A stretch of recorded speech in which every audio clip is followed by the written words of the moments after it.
wild boar, which are just absolutely amazing. You did a full episode on where Hope grows about wild boar, and it blew my mind. I had no idea that these beasts were so amazing, and I believe you've hunted them as well. Well, I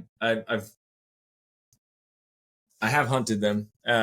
Wild boar are really, I mean, I think so much of this world is complex, and you have to appreciate nuance. These are not animals that are native to this continent or native to these ecosystems, and they're incredible. Pigs in general are incredible. They're highly intelligent, and they are, generally in the systems where they've come from, they have a predator-prey relationship that keeps them in check. And without that predator-prey relationship, they are so intelligent and they are so versatile, and they reach sexual maturity at such a young age and breed so often with a short gestation period.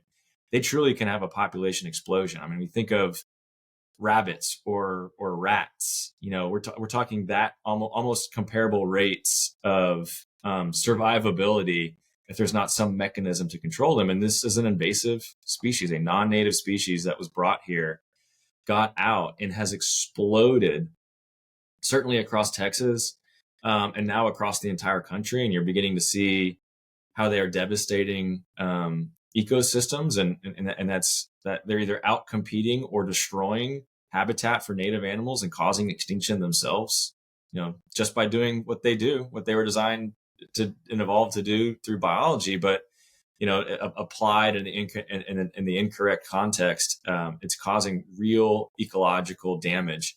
And then you look at what they do to food production systems, billions of dollars a year in crop damage and loss of food that would go into our food system. And it's just growing. It's just going to keep growing and growing and growing unless we figure out some way to put to control this population explosion. These consequences will just get worse. And so for us, it was an interesting way to offer a monogastric like a pork, but it's wild boar.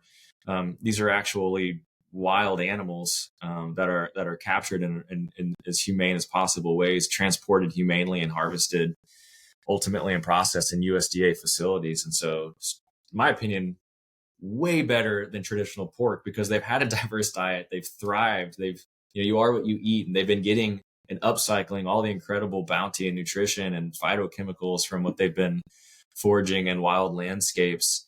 You get more flavor, I think. And again, from a food safety and quality perspective, processed through the exact same facilities as any other USDA species would be. And in the meantime, not only do you get to enjoy the quality of that meat and eating experience, you're helping address and mitigate this ecosystem disaster that is these invasive species taking over. You hear about invasive species, right? You hear about pythons and certain species of fish and certain these things. The list goes on and on. But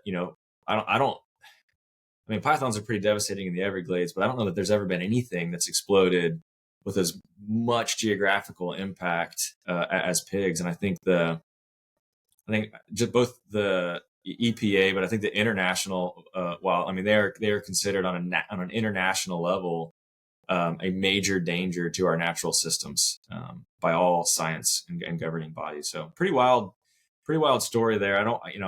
You have to listen to the episode on where hope grows to get to go deep and get the facts. And it's probably much more interesting than how I just tried to distill it into a couple of minutes. But, for us, I think that's a really interesting way to help support a cause and honor the animal in the practice, right? Again, the animal's not doing anything wrong. It's doing what it was here to do. It doesn't deserve to be poisoned or wasted. But its proliferation does need to be addressed. It is absolutely amazing. And for people who don't know, a pig and a wild boar is the same animal.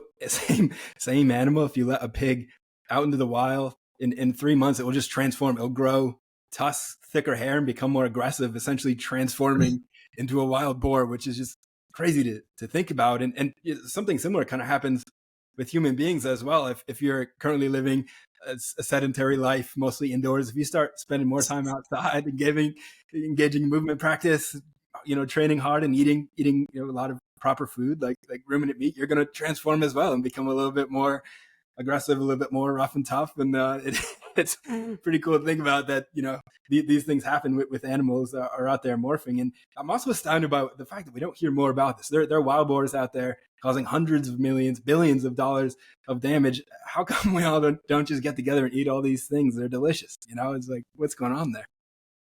It's interesting. I don't know how much you know about coyotes, but wild pigs aren't much different. I think some of the latest research shows that when you apply pressure to a population, meaning if you start hunting them, they spread more rapidly. And so I think some of our historical efforts to address their growth have promoted and perpetuated their growth. And so I think some of the latest research says the way to limit them is you have to capture entire sounders, meaning like a whole unit or herd or group at once. You have to capture it so that some don't escape off and then go spread. And again, that's what we're doing with large capture systems and then transporting those and eating them. But there's a lot of infrastructure that it takes to do that. There's a lot of a lot of people on a lot of land have to be on board with this trapping and then this transporting. And, there's a small market for it, and a small niche. And we're trying to increase that demand. But, that's easier said than done. There's so many myths and misnomers about the quality of the meat or the safety of the meat that I think make that more challenging. I think there's also a real risk that as you build a market like that, there becomes an incentive for bad actors.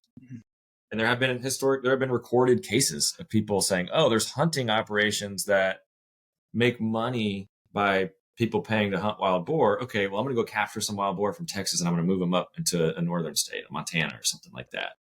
And, you introduce a problem because a market has been created that somebody can capitalize. And so it is complicated. It's not cut and dry and easy. And, I think not, again, like many things in life, not without nuance, but, nothing is not an option. And I think some of the proposed solutions like mass poisoning of wildlife, hoping to only target pigs, is a completely asinine and non-realistic solution. And I think, hunting from helicopters, again, it's a market opportunity for somebody to make money and probably live their dreams of a video game.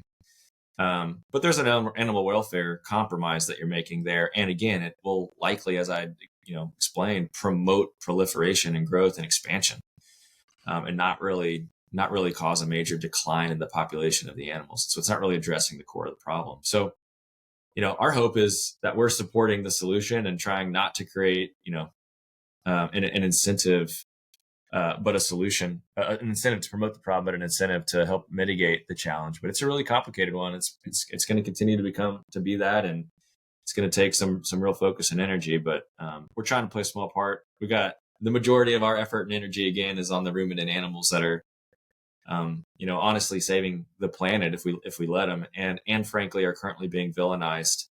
And boy, it would sure be devastating if people thought the solution to our problems was eliminating the solution to our problems.